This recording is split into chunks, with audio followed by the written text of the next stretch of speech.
सुप्रभातम। कक्षा 8 का एकादश पाठ है सावित्री बाई फुले। ये पाठ आज अपन पढ़ेंगे। इस पाठ में क्या दिया गया है देखिए। शिक्षा हमारा अधिकार है। हमारे समाज में कई समुदाय इससे लंबे समय तक वंचित रहे हैं। उन्हें इस अधिकार को पाने के लिए लंबा संघर्ष करना पड़ा है। लड़कियों को तो और ज़्यादा अवरोध झेलना पड़ता रहा है। प्रस्तुत पाठ इस संघर्ष का नेतृत्व करने वाली प्रातः स्मरणीय एवं अनुकरणीय महिला शिरोमणि सावित्री बाई फुले के योगदान पर केंद्रित है कि सावित्री बाई फुले ने किस प्रकार से स्त्री शिक्षा के लिए कार्य किया, किन किन परेशानियों का उसने सामना किया, वो सारी बात इस पाठ में बताई जाएंगी। ऊपरी चित्रितम ऊपरी निर्मित चित्रम पश्यत। ऊपर दिए गए चित्र को देखिए। इदम चित्रम कस्याचित पाठशाला वर्तते। यह चित्र किसी एक पाठशाला का है। इयम सामान्य पाठशाला नास्ति। यह एक सामान्य पाठशाला नहीं है आज के दिन में। इयम अस्ति। यह है महाराष्ट्र से प्रथम कन्या पाठशाला। यह जो पाठशाला आपको चित्र में दिख रही है वह महाराष्ट्र की पहली कन्या महाविद्यालय अर्थात बालिका विद्यालय है। एका शिक्षिका गृहात पुस्तकानि आदाय चलती। एक शिक्षिका है, वो अपने घर से पुस्तक लेकर के पढ़ाने के लिए आती है। मार्गे कश्चित तस्या उपरि धूलि कश्चित प्रस्तर खंडान क्षिपति। रास्ते में क्या करते हैं लोग, उनके ऊपर धूलि और पत्थर फेंकते हैं। परम साध स्व दृढ़ निश्चिता न विचलती। लेकिन वह उसका जो दृढ़ निश्चय था उसे विचलित नहीं हुई। स्वविद्यालय कन्या भी सविनोदम आलपंती। वह क्या करती, अपने विद्यालय में कन्याओं के साथ में खेल खेल में उनके साथ बातें करती, उनको पढ़ाती। स अध्यापने संलग्ना भवती। वो अध्ययन करवाने में संलग्न थी। तस्या स्वकीयम अध्ययनमपि सहैव प्रचलति। उसका अध्ययन भी उसके साथ ही चल रहा था। के यम महिला, यह महिला कौन है? आपके मन में प्रश्न आया होगा कि यह महिला कौन है। अपि यूयम इमाम महिलाम जानित है। क्या तुम लोग इस महिला को जानते हो? इयम एवं महाराष्ट्र से प्रथमा महिला शिक्षिका सावित्री बाई फुले नामधेया। यह महिला कौन है? यह महिला महाराष्ट्र की पहली महिला शिक्षिका सावित्री बाई फुले हैं। चित्र में भी देख सकते हैं आप इसको। जनवरी मास से तृतीय दिवसे, जनवरी महीने की 3 तारीख अर्थात 3 जनवरी 1831 तमे ख्रीष्टाब्दे महाराष्ट्र से नायगांव नामनी स्थाने सावित्री अजायत। महाराष्ट्र के नायगांव में इन सावित्री का जन्म हुआ। तस्या माता लक्ष्मीबाई पिता च खंडोजी इति अभिहितो। उनकी माता का नाम लक्ष्मीबाई था और पिता का नाम खंडोजी था। नव वर्ष देशिया, 9 वर्ष की। जब सावित्री बाई 9 वर्ष की थी, सा ज्योतिबा फुले महोदयन प्रणीता। जब इनकी उम्र 9 वर्ष की थी तो ज्योतिबा फुले के साथ में इनका विवाह हो गया। सोपी वह भी तदानीम 13 वर्ष कल्प एव आसीत। ज्योतिबा फुले का भी उस समय 13 वर्ष का ही था।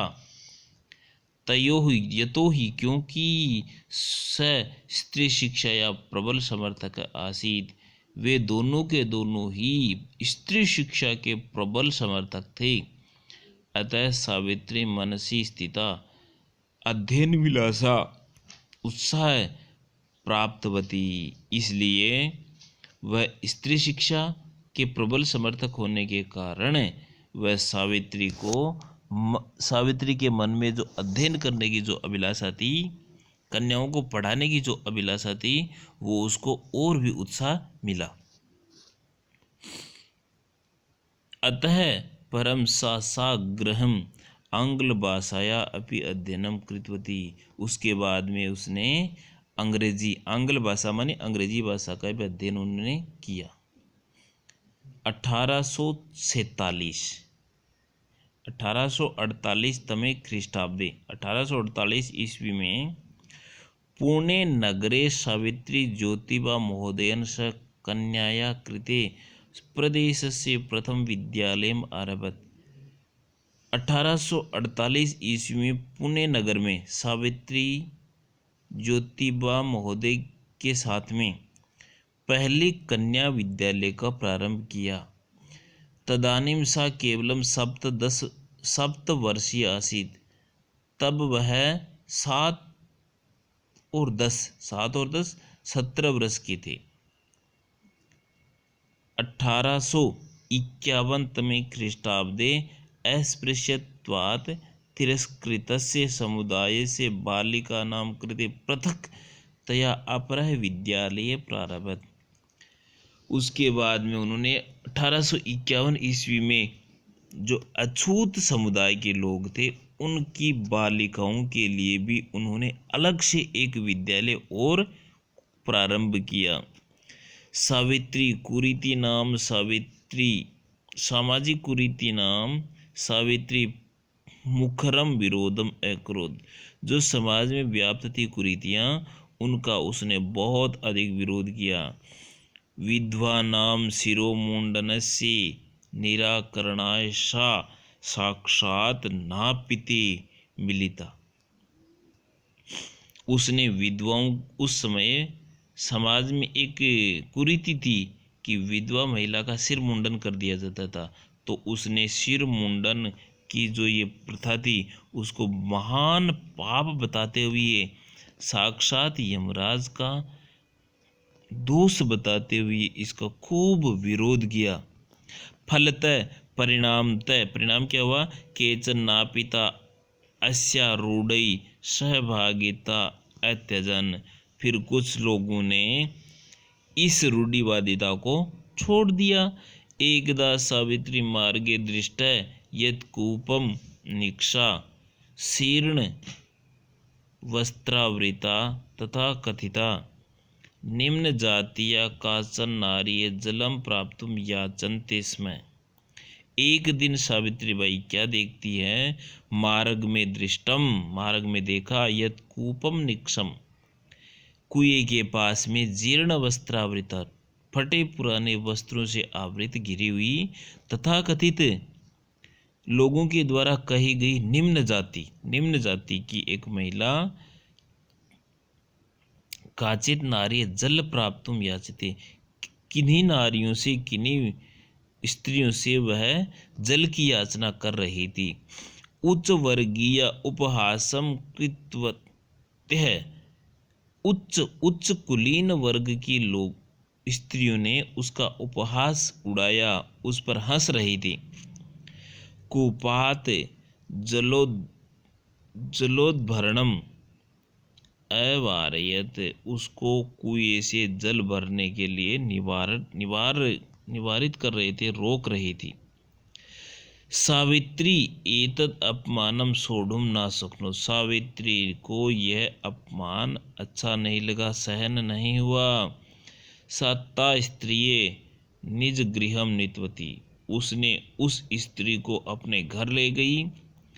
तड़ागम दृशयित्वा, तालाब दिखाकर के कथयत यत यथेच्छम दलम नयत, जितना आपको जल चाहिए ले जाइए। सार्वजनिको अयम तड़ाग, यह तालाब सार्वजनिक है, सभी लोगों के लिए है, आपको जितना जल चाहिए वो ले जाइए। अस्मात् जल ग्रहणे नास्ति जाति बंधनम, इस तालाब से जल ग्रहण में किसी भी जाति का कोई बंधन नहीं है। तथा मनुष्याणाम सामान्यतया स्वतंत्रतायाश्च पक्ष सर्वथा सर्वथा समर्पित है।